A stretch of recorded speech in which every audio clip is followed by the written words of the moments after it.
The last two videos, the first one was about, it's kind of my introduction about psychic development, psychic opening for myself, and also the role of intention in the opening process. The second video, I covered how to set sacred space and what sacred space is used for in development. And for this video, I want to talk more about what to do once you're in that sacred space. So psychic development is essentially opening up to your soul senses. Soul senses are things like clairvoyance, claircognizance, clairsentience, clairaudience. There's clairgustance and clairalience. There's all these different clairs, which clair just means clear.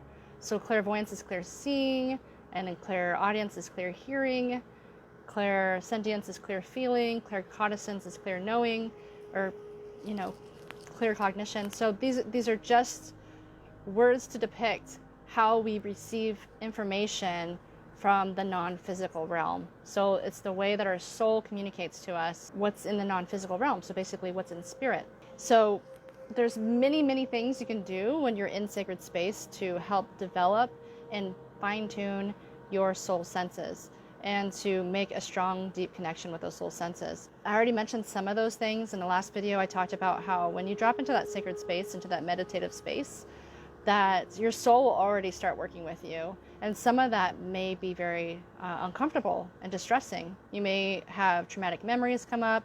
You may have difficult conversations you've had with people come up.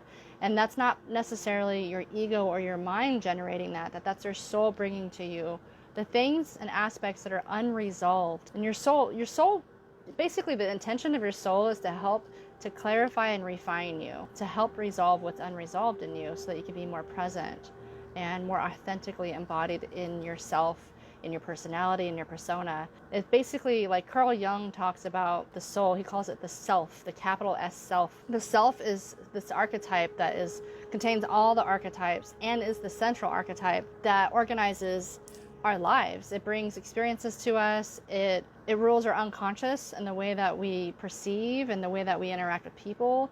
All these things are part of our self, our soul, and they are calling experiences to us so that we can develop, grow, and gain consciousness about who we are, why we're here, and what we're working through. So when you drop into that sacred space, in my last video I talked about how to get into that meditative space and how to enhance that sacred space. So once you're completely inward focused, you've cleared your energy, you can set so many different intentions. If your intention is solely just to open your psychic senses, you can actually work on your own energy system. That might look like you tuning into particular aspects of your energy field. So let's say you are a person that sees lots of images, so you would be clairvoyant, or you're a person that feels a lot of things, so you're primarily clairsentient and you want to work on clairvoyance. Whatever, gaining awareness about what experiences you have in your inner world will let you know what kind of psychic senses you already have working with you. So some ways to assess that, if you're a person that someone asks, how do I get to the store, and you can't remember the street names, but you can visually remember like what the roads look like and what house is on the corner, you're probably more of a clairvoyant person. So you have a lot of internal images and you remember things through images.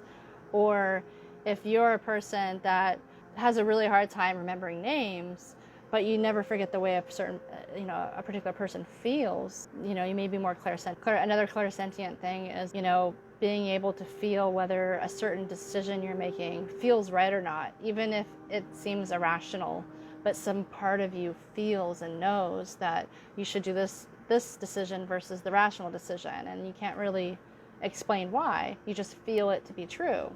That's a clairsentient thing. If you're claircognizant, you're a person that gets ideas quickly, can make connections between things, can see the bigger picture, that sometimes just has information pop into your head about people, places, or events that you can't really explain where you got it from. If you're a clairaudient person, then this is a little more rare. Clairaudience is, I would say, more found in mediumship, in particular like channeling. So it doesn't have to just be communicating with deceased loved ones. It could be actually hearing your guides, which is something that I had happen a lot as a kid. So, and I also had spirit experiences where I heard things. So clairaudience can take, a number of different forms. The first form is you can actually hear a disembodied voice in the external world talking to you, or you can hear an internal voice inside you. And that voice can sound like your own voice, or it can sound like someone else's voice. And if you're a person that has like an inner narrator talking a lot, or you have like dialogue inside yourself, you may be a very clairaudient person. Or if you're a person that's really good at remembering the words to a song because you can actually hear it singing, that would be a very clairaudient thing to do. So there's just different ways of assessing like what types of psychic channels are open in you. But mostly, you just want to be aware when you're in sacred space, like what experiences are you having the most? You know, are you feeling emotions more, or are you seeing images? Are you having thoughts and ideas? You know, outside of your mind's stream of consciousness, what types of experiences are you having? And that gives clues as to what type of psychic senses are working through you. So let's say you have a lot of clairvoyant stuff, and you want to deepen your connection with that. So that's inner seeing. You can actually do a number of exercises and activities. But first, in the sacred space, I would recommend that you just set the intention to open and deepen your connection with your clairvoyance in that sacred space. One thing that I say, and also a lot of other psychics and mediums say, is that we all have spirit teams. We have angels, we have loved ones on the other side, we have teachers on the other side, we have source energy, God, whatever you believe in. That those are all resources at our disposal, but we have free will. So what we need to do is actually ask for assistance. We need to ask for help. And that when we ask for help, it can come to us. So this is what I do in my experience with opening the psychic senses, is I will actually say, masters, teachers, loved ones, source energy, creator of all that is, whatever you want to say, whatever you believe in. I ask for your assistance now in healing my third eye, my clairvoyance. May I see clearly the truth of this reality. May like illusions and misperceptions be clarified and cleansed so that I can move through the world with clear sight. You can say these prayers and these intentions to open and clear and cleanse your inner sight. And that translates directly to how we live in the waking world. It's not just taking place when we're closed and meditating. These psychic senses are working with us all day long. We just gain more and more awareness of them. That's just one example of like what you could do for clairvoyance. You could drop in and just ask for that help and sit there and receive the healing.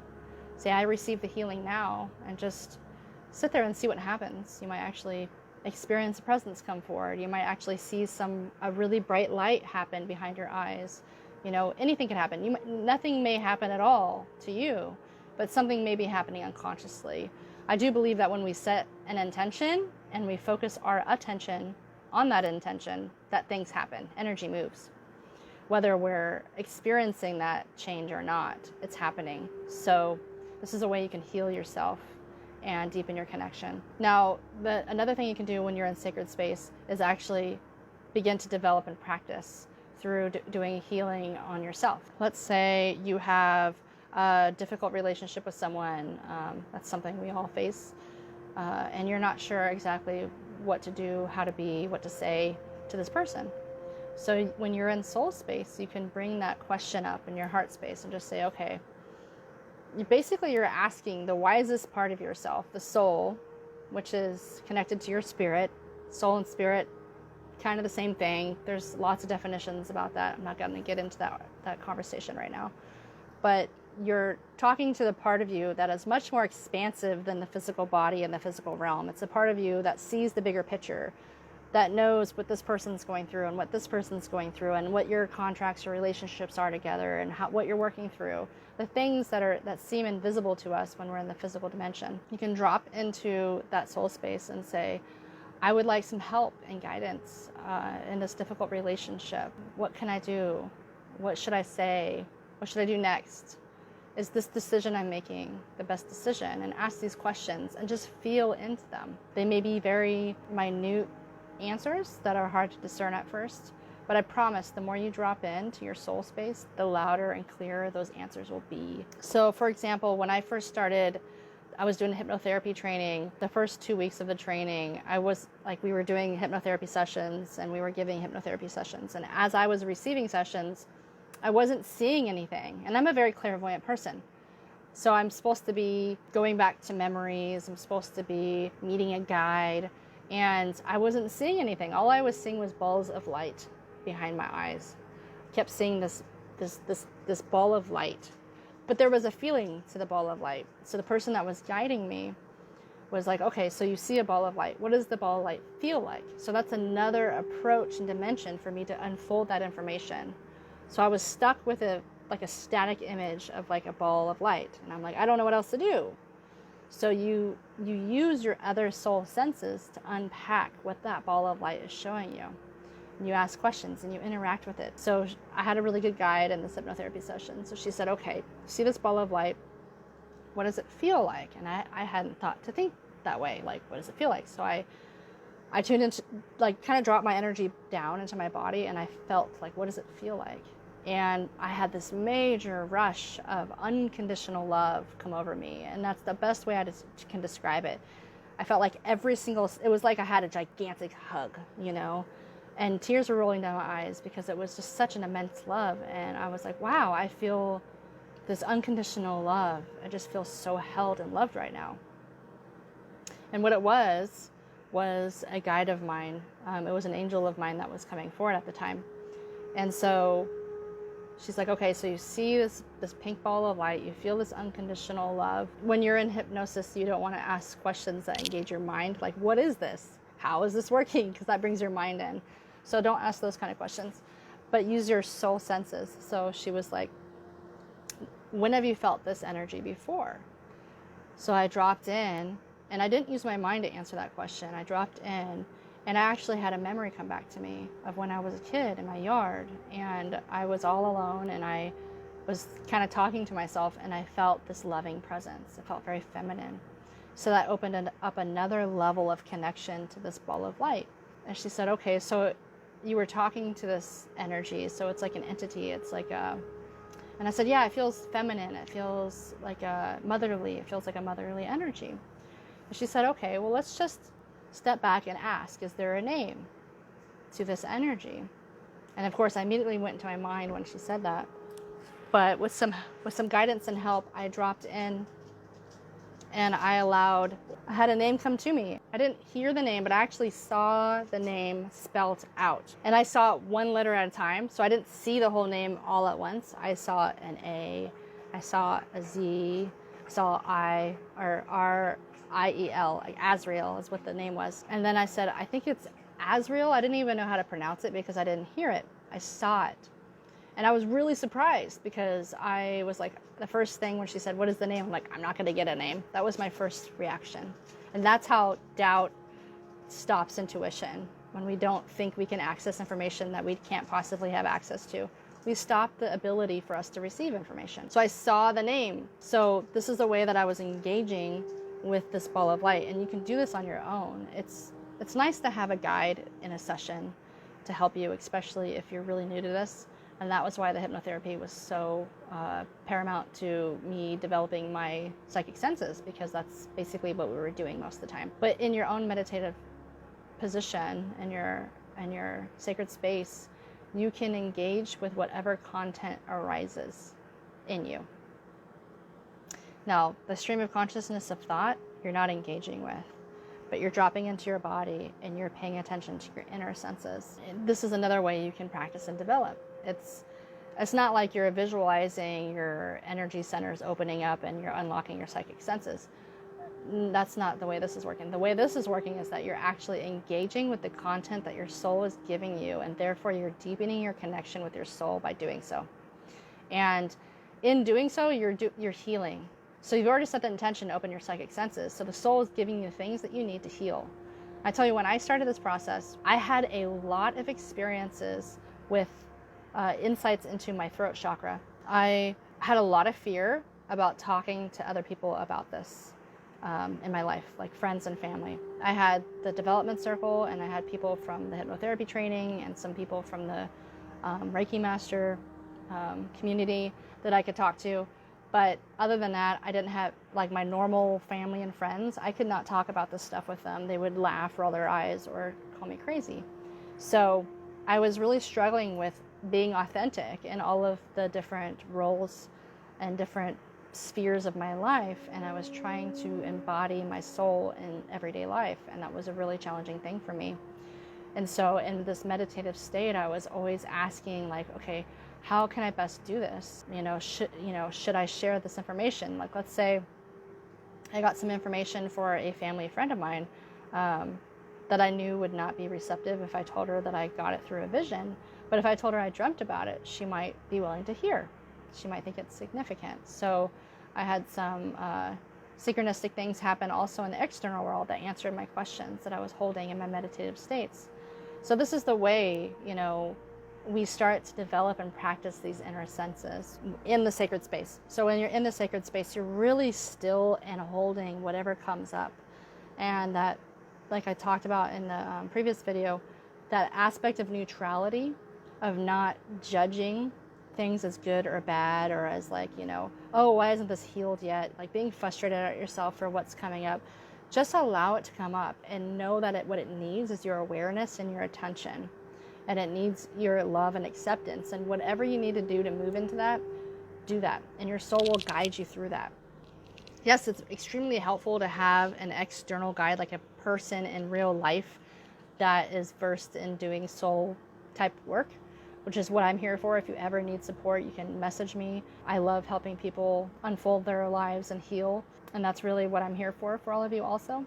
But your own soul can do that for you. And I can tell you that having internal resources, so like your guides, your loved ones, your higher self, your soul, to be able to help you through stuff is the most empowering to have, because it's there with you all the time. Having external guides and helpers is great, but there's a tendency to lean on them to answer your own questions for you, and that is not the best way to do it, because one person's answer to a challenging situation will be different than another person's if you talk to their soul directly.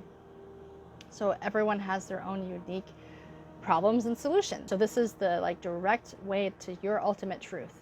And this is why I feel so called to helping people to establish a relationship with their soul. So these are the ways that you can unfold in that sacred space. Pay attention to what arises, what content arises. Like I said, when I started doing this meditative sacred space process, I had I had some spontaneous past life regression situations happen. So I would see images of a woman being hung, and I would feel like I was being hung. It was extremely uncomfortable, but I knew what to do. I recognized, okay, I'm being shown an image and I'm feeling the image. I see it, I perceive it, and I can release it. It's not mine. And I ground it out down that grounding cord, down the base of my spine, so that the pain doesn't stay with me. It's just a way of perceiving energy. And sometimes it's not comfortable. Oftentimes it's not comfortable, because what the soul wants to do is help you to resolve all the unresolved trauma. And trauma is not comfortable. So I kept getting these images of strangling.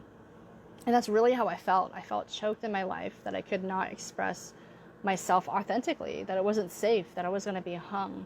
And that's where another vision that I shared earlier in the group about the lifetimes and lifetimes of humanity, and the stigmatization and the pathologizing of people who talk about getting information from sources that are unseen, and all of this stuff came up.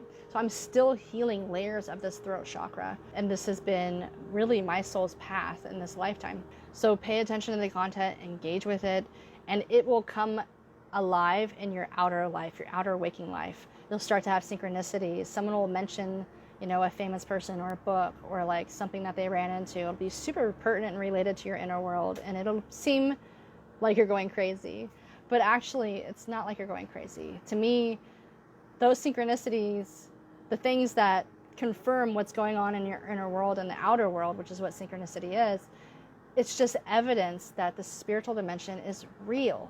It validates that. And in the early stages of psychic development, we doubt a lot. We doubt our sanity, we doubt the reality of what we're getting, we doubt the importance, because everyone around us has a different perspective, and they don't really value this. This is not valued in the Western culture, and most cultures, industrialized cultures. And so, but that's also the bane of their existence. They live simply in the physical world without meaning, without an internal aliveness, and they We have depression, and we have suicide, and we have addictions. We have all these things that are trying to fill the void. The void is that we're not connected to our soul.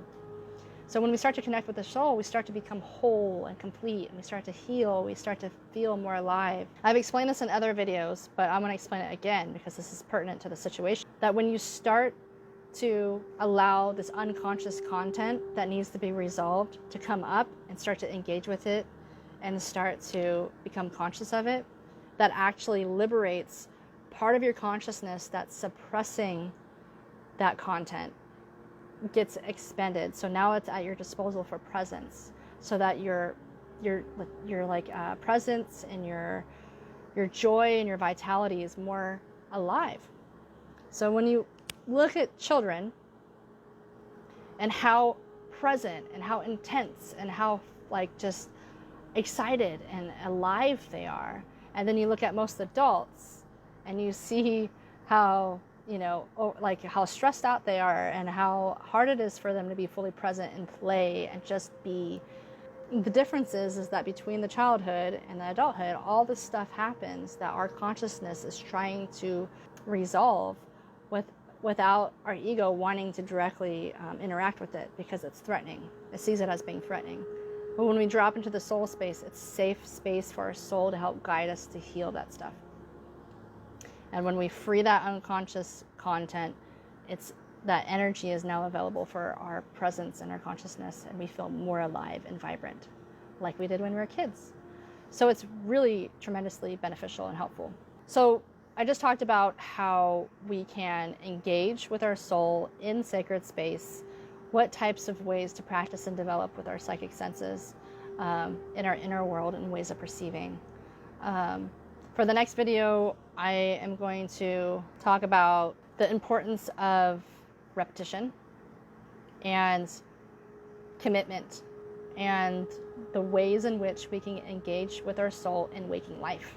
So outside of that meditative sacred space, how our soul starts to show up in waking life and how we can develop a deep connection with our soul and our healing journey in waking life, which is really, really, it's probably going to be a pretty long video because there's tons of ways I've learned, especially in the depth psychology program, to continue to have a deep connection with your soul. After that, I'm going to talk about how to start to practice and develop soul-to-soul communication. So all of this is about how to work with your own soul. But then I'm going to take it to how do you practice soul-to-soul, and I'm going to talk about energetic hygiene and the importance of energetic hygiene when connecting your energy to other energies, whether they're physical or non-physical. And then the last one, the importance of trust and how to overcome doubt and fear in your journey to psychic opening. And then I think a last video about synchronicity, because there's a lot about synchronicity, which is really fun.